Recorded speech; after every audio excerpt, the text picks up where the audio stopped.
Hello, my name is Nick. I'm here with Ask a Path to Recovery with Dr. Richie. Today we're going to discuss how addiction develops, why understanding the problem is not always enough to change it, what effective treatment actually does, how relapse can be interrupted, and what families can do when someone they love is struggling. Dr. Richie, thank you for sitting down with me.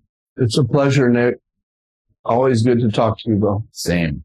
You want to tell the people what your qualifications are? Sure. Academically, I earned my bachelor's from USC in 1988 in psychology. And then I went to Cal State LA for my first master's. It was a 3-year master's geared towards the marriage family therapist license.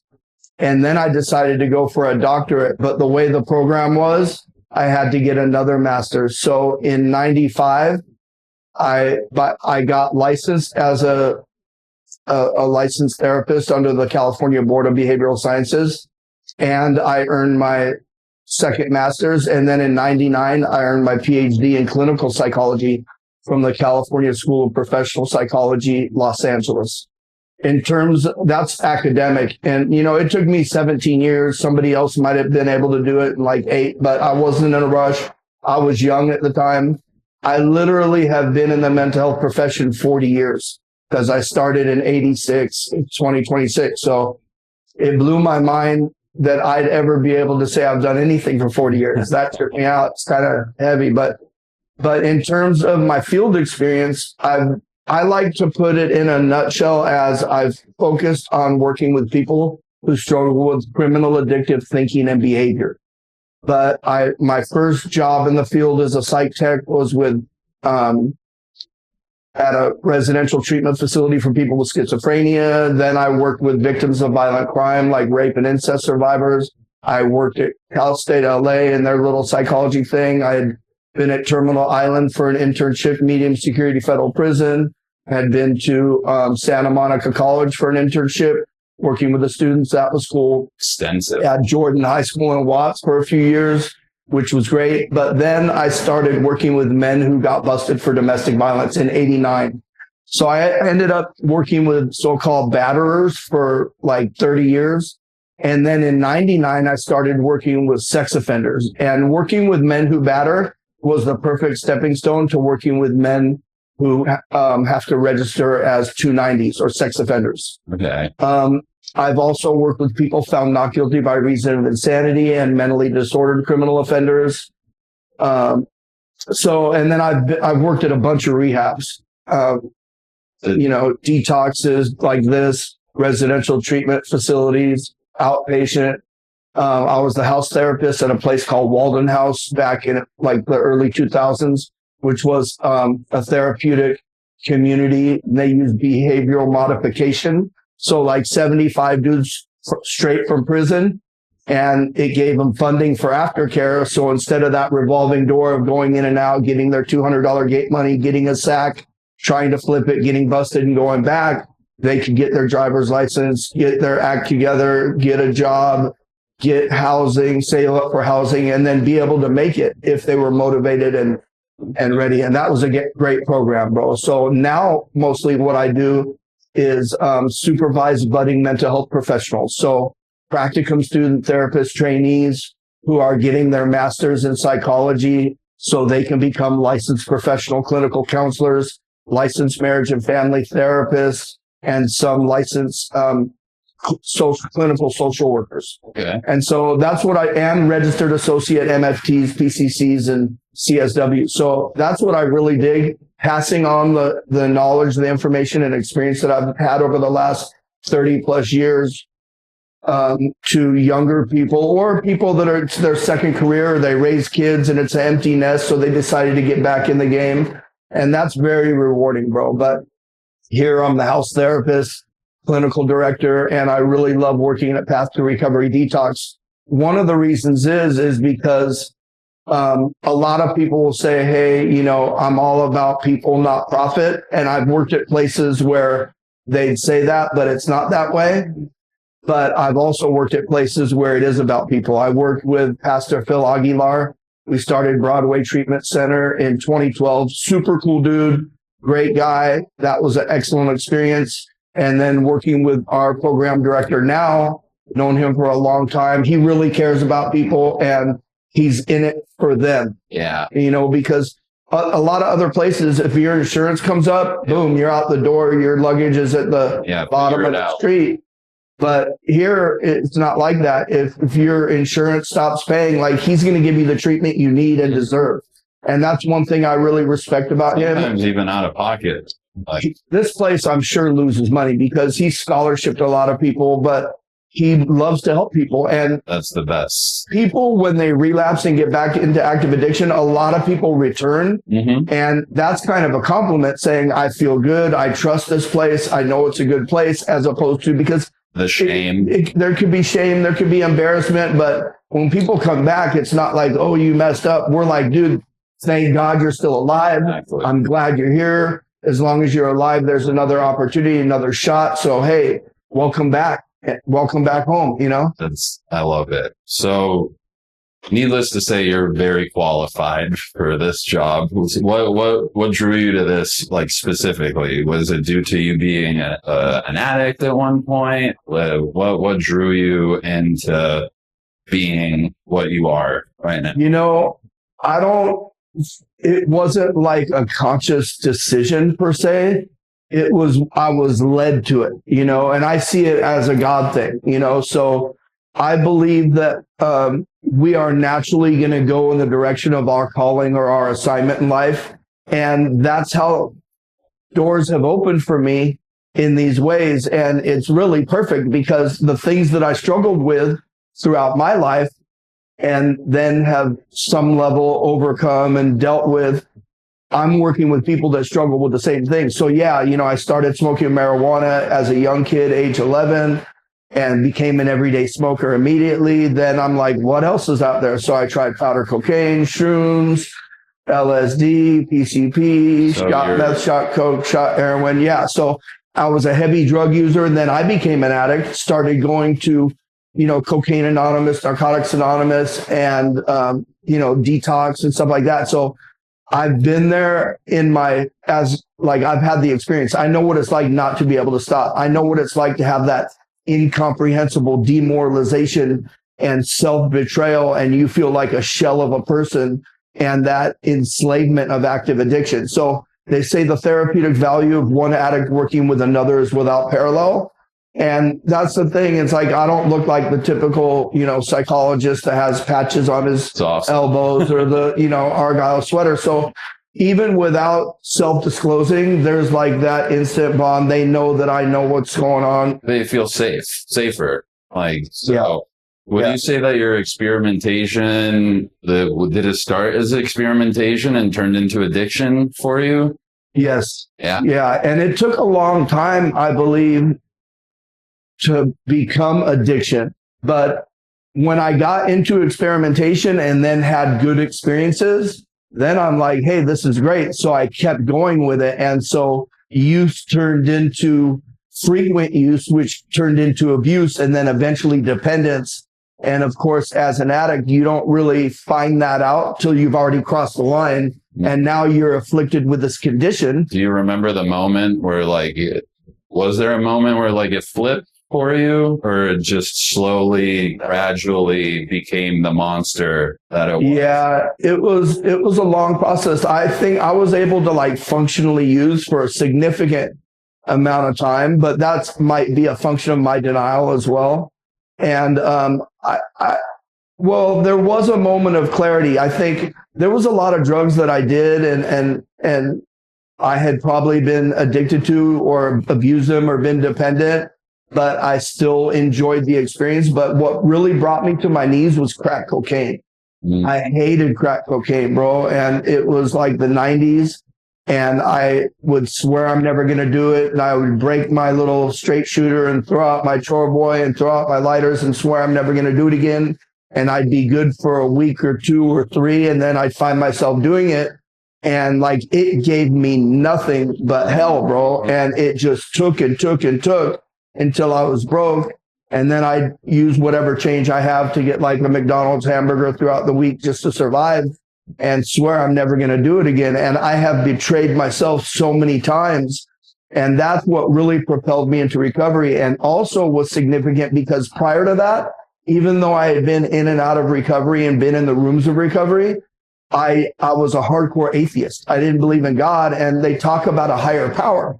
And so I realized that was the main component I was really missing, was the higher power, because I got to that point of I'm sick and tired of being sick and tired. And I had the motivation to be clean and sober, but to have ongoing long-term recovery, that without a higher power. And then, but I would be addicted to different things. It's like some people are just heroin addicts, some people are just meth addicts. Like I've been addicted to like literally almost everything. Mm-hmm. And so they all had their own seasons, and I'd go back and forth, this and that. Like I couldn't even— Garbage pail addict. Yeah, garbage pail, bro. Ice cream habit. Like I couldn't even clearly articulate it in a chronological fashion. Me neither.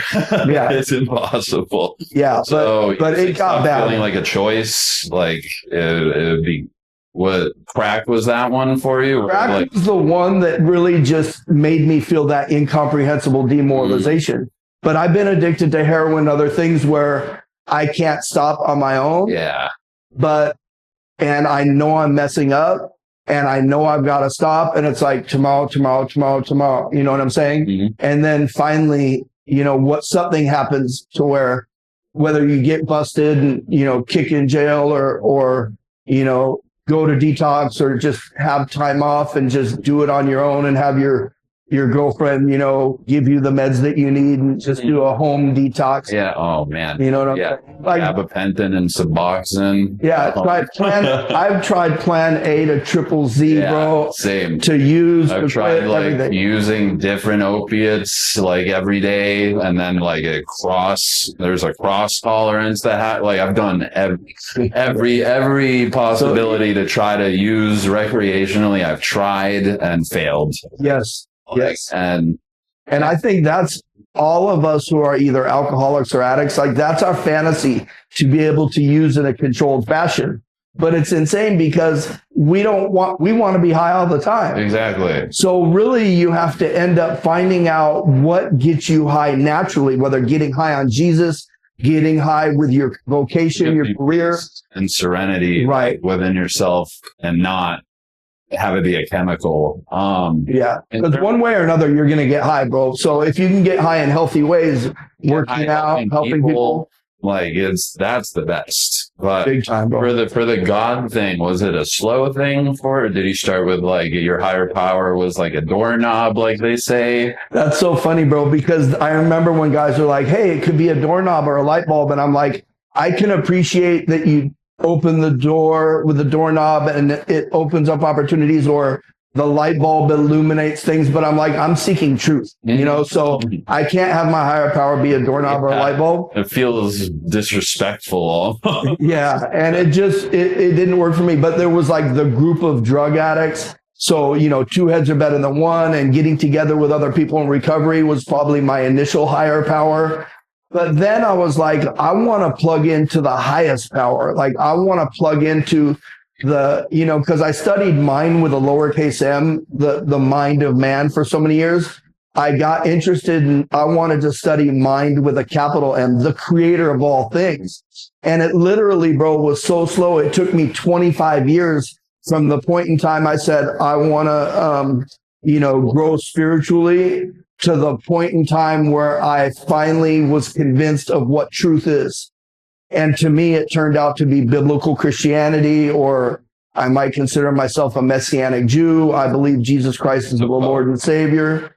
It's the same thing, So there's different ways to put it. I feel bad sometimes saying I'm a Christian because I'm not the best role model in some ways, or if someone in the past would come up to me and say, hey, bro, you want to come to my church? I'd be like, oh, Christians are a bunch of hypocrites. And they'd be like, yeah, you'd fit right in. Come on. I'd be like, yeah. So it's like, I don't want to be a bad role model. I don't look like the archetypal Christian, but through studying the Bible for several years, it took a long time, bro. And I first got saved in 2014. So that's been like 12 years. So very late in life. I was nearly 50. And so I've been studying it, and then, extra biblical books, archaeological findings, things like the Shroud of Turin and just so many Dead Sea Scroll and going to Israel and just okay. yeah. Oh, dude, I love it. And then partly being a Jew made me interested in the Old Testament because I didn't grow up going to church or temple. My father was, even though he's Jewish, he was like pretty much agnostic. There was no like talk of God in our home. And what's ironically, he's the most Christ-like man I've ever met. Like he's a great, loving, supportive, honest man with dignity and integrity. He's 88. He's in great shape. But I just grew up atheist. You know, I took it to another level and I was running with the devil, even though I didn't believe in the devil. Yeah. You know what I'm saying? So once I came to believe in God, the God of, you know, Abraham, Isaac, and Jacob, I realized I had been running with the devil because if there's a God, there's a devil. Okay. And what, you know what I'm saying? What comfort does God give to you? Or like the idea?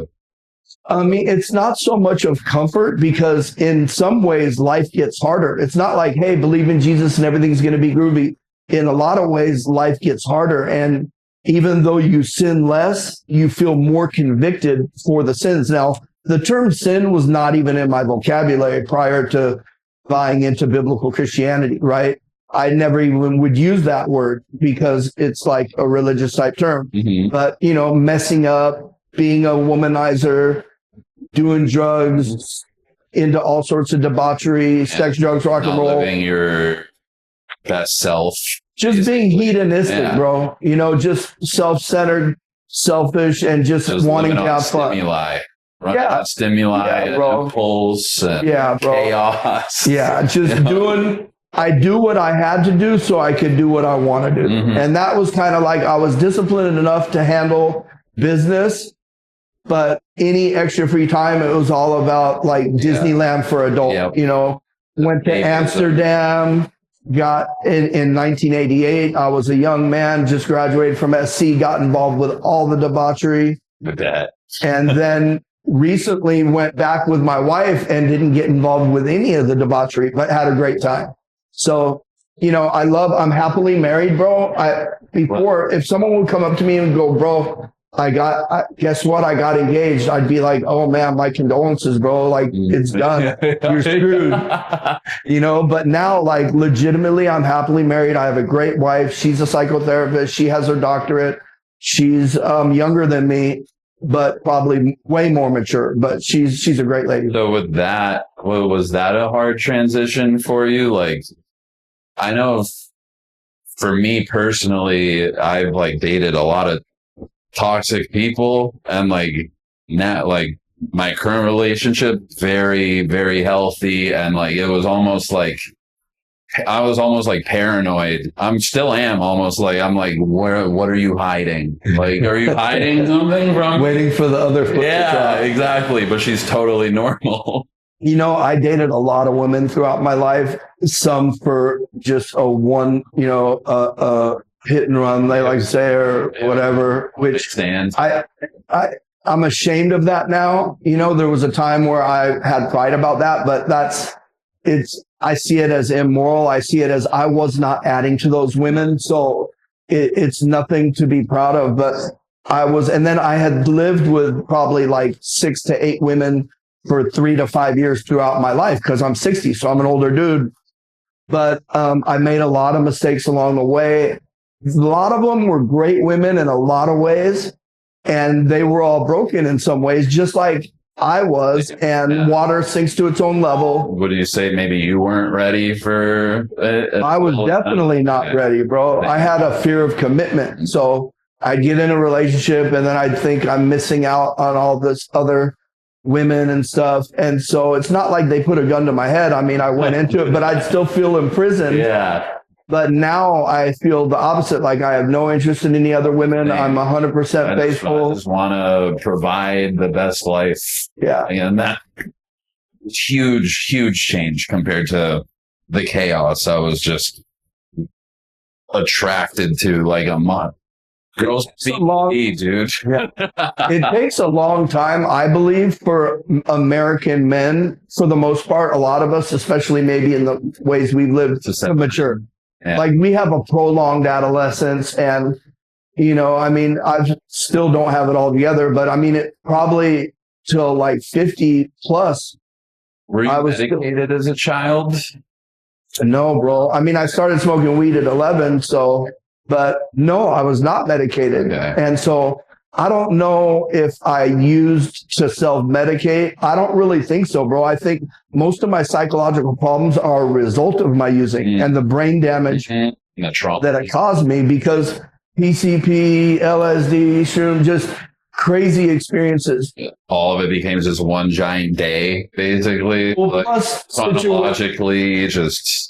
Well, also my lifestyle, my associates, violence. Like when you get involved in the drug world, you're also involved in the criminal world to some degree or another. And I'm way more addict minded than criminal minded, but that's like in the beginning of the interview saying I've primarily worked with people who struggle with criminal addictive thinking and behavior. There's some people that they're not even really into drugs. They might do them, but they just love street life and crime or gangbanging. I was more into the drug thing, but anytime you're into that, you're dipping your toe into criminality. I can always pop in, like, whether it's selling drugs, driving, possessing.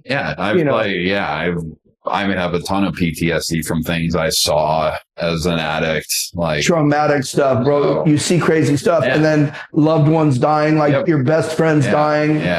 That sucks, bro. Yeah, thank you for being there for me when mine did. Like that. I was in the best place I could have been. Like, here, thank you guys. I like owe you my life.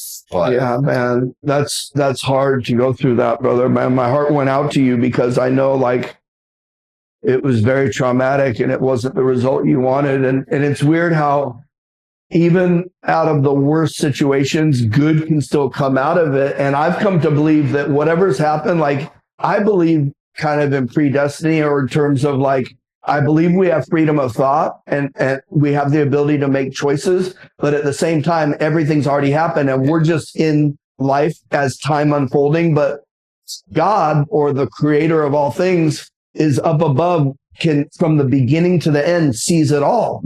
And to us, we're just where we're at in time unfolding, but it's already happened outside of the time-space dimension.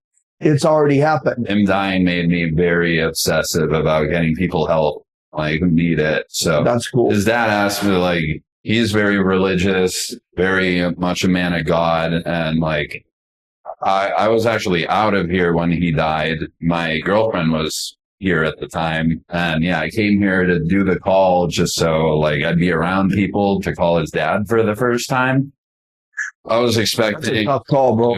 I wanted him to just be mad at me because it would have been easier, like, honestly, in a weird, but he was like, I've been expecting this call for 15 years. Like, I'm sorry it was with you that it happened. Like, I can't take that away. What you saw, but I can now put my phone in a drawer and not worry about the next call. Like, I don't want you to spiral out of control. What something beautiful that can come out of this. And it's cool, man. That is a man of God, bro. Dude, that's a man of God. It might make me cry right now. Yeah, because bro, people can say, "Oh, I'm a believer," this and that, but that behavior, grace, using your son, grace, bro. He was like, don't. I don't care. Don't be a pussy. You're my new play now. Like, and I was like, dude, don't do this to me. You're like, I wanted you to be mad at me and yell at me. Exactly. And, like, I was like, holy. And, like, I still talk to him now. That's he wrote a book about addiction, about losing his son. Like, whoa. I might as well. Powerful, bro. So the name of the book is Craig Williamson. Yeah, man. I'd like to read that book. Regarding substance abuse and addiction, what you need to know, real world insights from firsthand experience.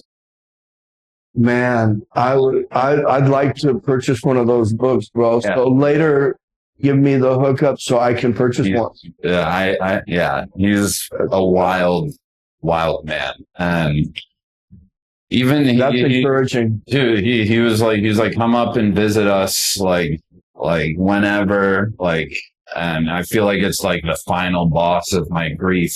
Like, gotta just go and meet up with them, see them. Like, I've never even met the mom, but anyway, that's about me. So no, but that's powerful, bro. And I think it's relevant that you put that into this interview and discussion, because the reality, we're talking about addiction, bro. And the reality of addiction is that it's jails, institutions, or death. Yep. And more now, death. Yeah. And I've lost friends back in the days with the heroin epidemic, but now with the fentanyl thing. And then your situation was unique with all strange. Totally, like, bro. People can die, and it made me not want it. I have not done drugs with people. So, like, I used after that. Like, but like, I'm clean now, but I had terror of you, because like, you don't know what medication they can be on and that's what happened. It was an interaction with his anti-MAOI and amphetamines that creates serotonin syndrome, instant brain hemorrhage. Just watched him lose all what a nightmare reality. What a nightmare, man. Yeah, like, so that can, and the fentanyl, you're just even the benzo, everything, they're putting fentanyl in cocaine, they're putting fentanyl in everything just to get people hooked. And who cares if people die? At least we'll get really, really loyal customers because they need it now.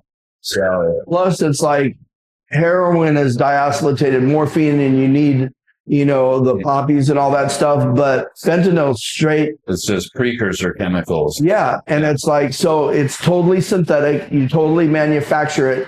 It's easier, it's cheaper, and easier to transport. It's smaller. Right. Like, measured in micrograms as opposed to milligrams. And even though it's killing people, there's still lines of people lining up to get it. Now there's nitazines, which are 10 to 40 times more powerful than fentanyl. That's insane, bro. That's like one tiny dot, like a molecule of it. Yeah, it's like it's what they almost were. They were saying like you could breathe in fentanyl and die, which is a little bit of a.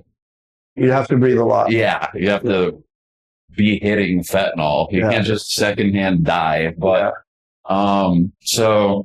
What would you say the biggest misconception people have about addicts is that you wish you could erase? Well, it's lessening to some degree, probably, but just that they're POSs, they're bad people, they're, just degenerates, black sheep, dregs of society.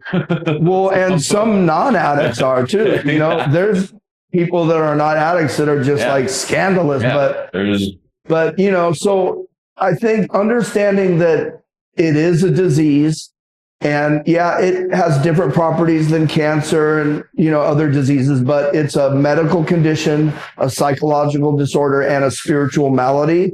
And it also has social implications because you're hanging out with lower companions oftentimes, or you're isolating and using, and your family's hurt and sad and mad and all that. So biopsychosocial, spiritual effects,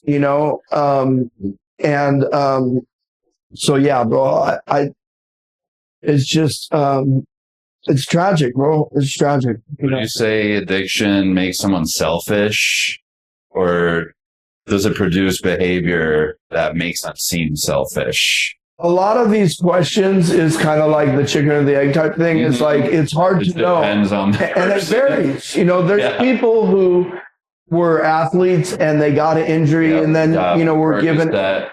And then they become addicted. I was more of curiosity. Same. The thing of, very little supervision, very little responsibility. Child. Having access to funds, and just with the friends, like experimenting and whatever. So that curiosity that ends up, killing the cat type thing. Yeah. The curiosity, one day you wake up and your body just feels like death. Yeah. And I really respect people that choose not to do it. And in raising my children and letting them know, hey, you guys have a 75% greater likelihood of becoming addicts if you try something. And I'm grateful that they have gone a different direction, and they're both doing great. They're 24 and 26. They're straight, regular, normal. That's a real statistic. 70%. If you're an addict, if your parents are addicts. Both parents, because my baby's mom is an addict too. Oh, wow. Okay. I met her in Narcotics Anonymous in '98. So it can work. It can work together. Well, the relationship didn't work, and that was my fault. But our kids are great. Okay. And so her and I get along great. I mean, we're good friends or whatever, but I mean, my wife is my wife. Okay. So my baby's mom. That's a different relationship. Separate. You know what I'm saying? But my wife is my wife, and she's the one that I cleave together with. And, she's the one that I live with, and she's the one that I'm faithful to. And she's an amazing woman. But my baby's mom's an amazing woman too. But that was 20 something years ago. Okay. Why can ordinary life feel so uncomfortable to somebody after they stop using? Well, a few reasons. One, you're used to being elevated and high and on this thing, and it regulates your emotions. So now you've got to rely on your mind to regulate your emotions. But since you haven't been doing it, your natural ability to regulate your emotions has been weakened because you're not practicing it. Plus, you've robbed your brain of a grip of dopamine, endorphin, serotonin. Who knows? I'm not, a psychiatrist, but your brain was in homeostasis with chemicals, and yeah.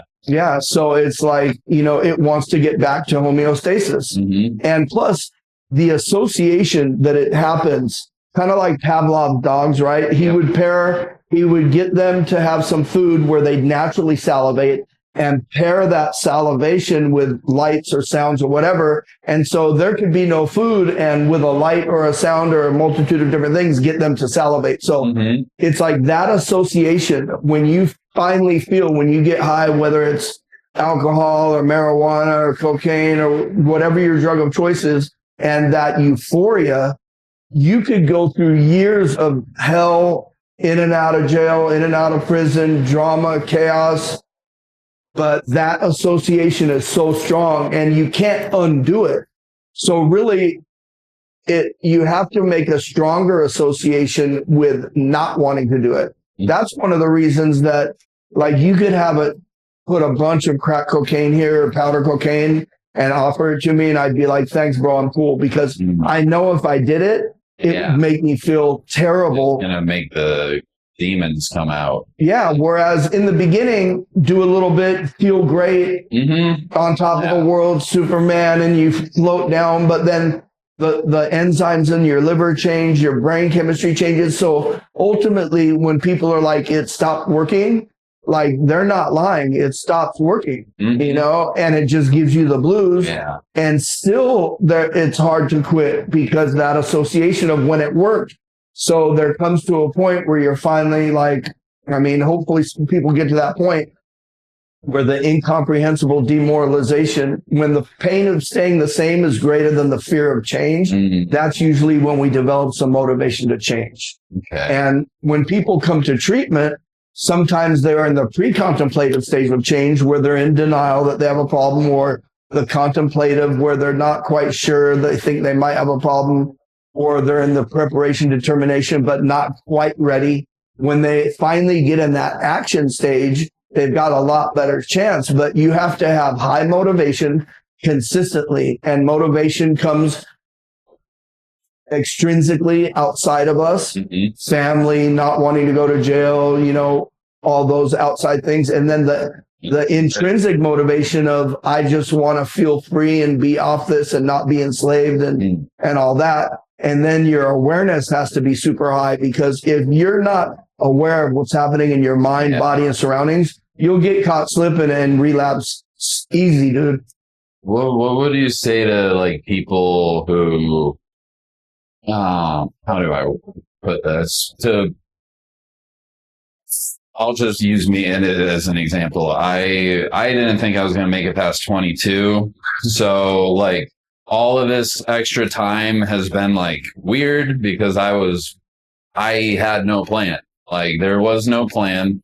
I was convinced I was going to die and should have multiple times, like got found in the woods, like, and just woke up with Narcan around me, like made a point to not get found, was still found. Whoa. By like a hiker. See, to me, bro, that's what proves, even though I was an ex-hardcore atheist, that's one of a multitude of things that prove there's a God and that God wants you to be alive. That's what made me, I was like, what the hell? Like, why? Like, why is my friend dead who loved life?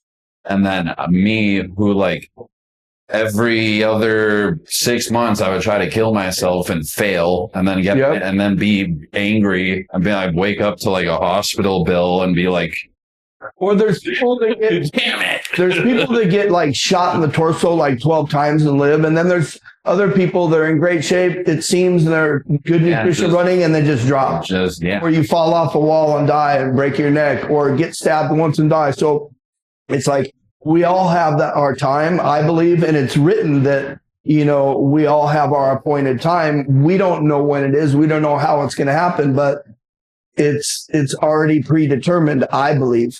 That's what scripture indicates, you know. And I like the thing you said about the self-awareness thing. And like, yeah, the addict brain is so strange. Like, I don't know if you really did heroin to the point, but like, I remember being like withdrawing you all day. And then the minute the dealer hits me up, all good. I'm like laying in bed all day, like shivering and shit. And then like, boom, like they hit you up. It's like a dopamine hit. And just knowing you're going to do it, you feel better. Yeah. And it's radical, bro. Yeah. It's so radical. What do you say? Okay. So as an addict, your reward system gets totally shifted. Like, and like, well, like, how can people start replacing these? Like, that's exactly what we have to do, because if people just quit and try to live the same life, it's not going to happen. You've got to replace. There's a huge vacuum when you quit. So working out, going to meetings after meetings, going to eat with people from the meetings, not hanging out with lower companions, people that you love that are great people, but you can't hang out with them because they're getting high and you'll get high. And start hanging out with people who are in recovery, who want to be clean and sober, who are doing good things that'll hold you accountable. Or, you know, having a spouse that is like, I'm not cool with you doing drugs, you know, that's very helpful. Accountability. Yeah. Like, so, and then doing things that really fill you up and that give you that natural endorphin high, like working out, or some people run. I mean, there's a multitude of things: journaling, playing music, listening to music, drawing. You gotta like keep yourself busy. You know, like, busy. At first, you got to be super busy. Yeah. Because you can't usually deal with any constructive use of leisure time. The free time becomes a nightmare. It's like they say, idle time is the devil's workshop. So you'll just find yourself going there, you know? Yep.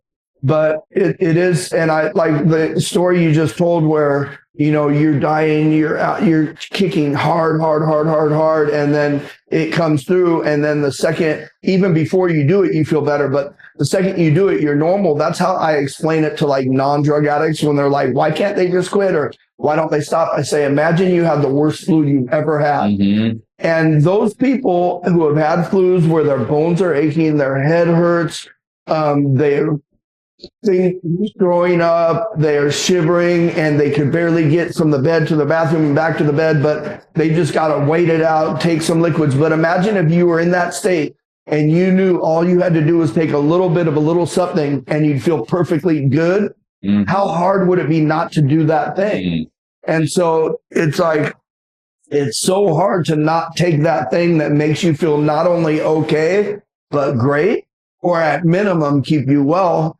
when you're sick as a dog in withdrawals, you know? And how do we help mitigate that here at Detox? Well, that's the good thing, because I run into people and sometimes they're like, well, I'm just going to do it on my own. But coming into a structured, controlled treatment environment where there's a prescribing physician that will provide the medication to keep you from having a seizure, coma, death, and they take your vitals all the time. And also the medications reduce the suffering to a significant amount so it's tolerable, to reduce the likelihood of abandoning treatment. If you still have to be motivated to a degree, but it's way easier. It's doable in detox.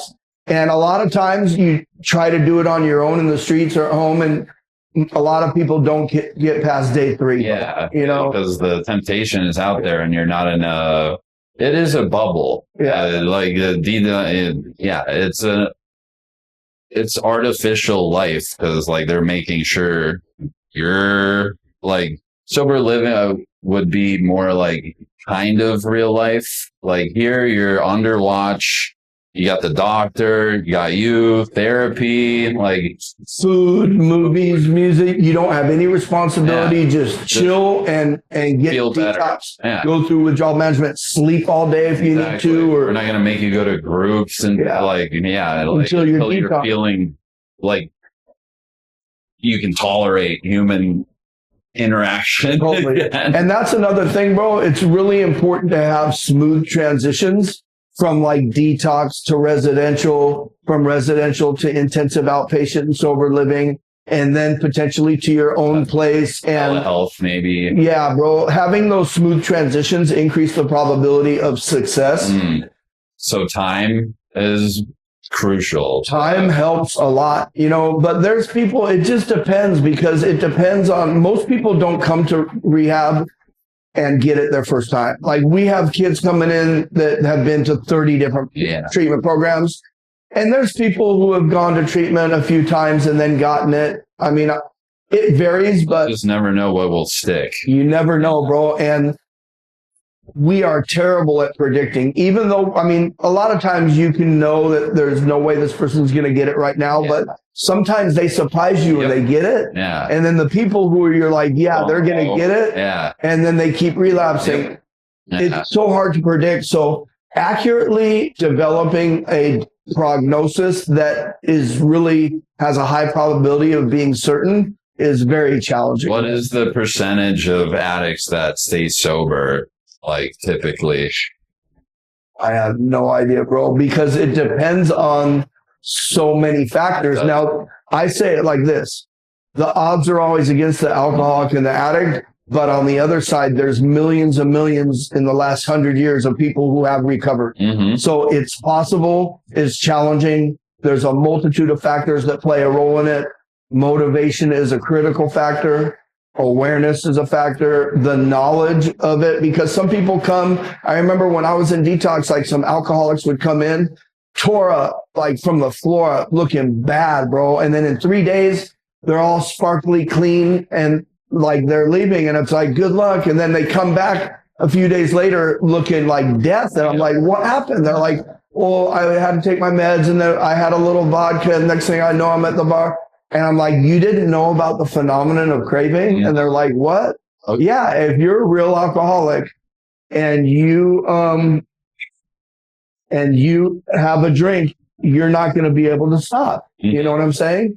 And the phenomenon of craving goes into effect and you're off to the races. So getting the knowledge about the disease model, which they figured out in the mid 1930s, knowledge about relapse prevention, and, developing a personal relapse prevention plan. Can you go into that more? Like, what is a relapse prevention plan? What does that look like? I know that would take a long time, bro. And that's a whole separate, like, I do trainings on that, which that should be a separate thing. But let me just put it like education about the disease model, relapse prevention, and a spiritual faith-based component, meeting the client where they're at, and some therapy, CBT, psychodynamic, whatever the case is critical to helping people make it, I believe. But like I said, to get into the specifics about that, plus I got to bounce. Yeah, okay. But it's a lot. And though that would be a good another video. Okay. But there's so much to it, bro. You can't break it down in a minute. Okay. Let's leave it at that also, because we're running out of memory here. Oh, cool. Cool. So, Well, thank you, brother. yeah, It's man, always thank good you. to talk to you, man. You're the best. Good. I love it. We're gonna keep doing these. Excellent. That's All right. cool, bro. That makes me happy. Thank you, man. For sure. Thank you, brother.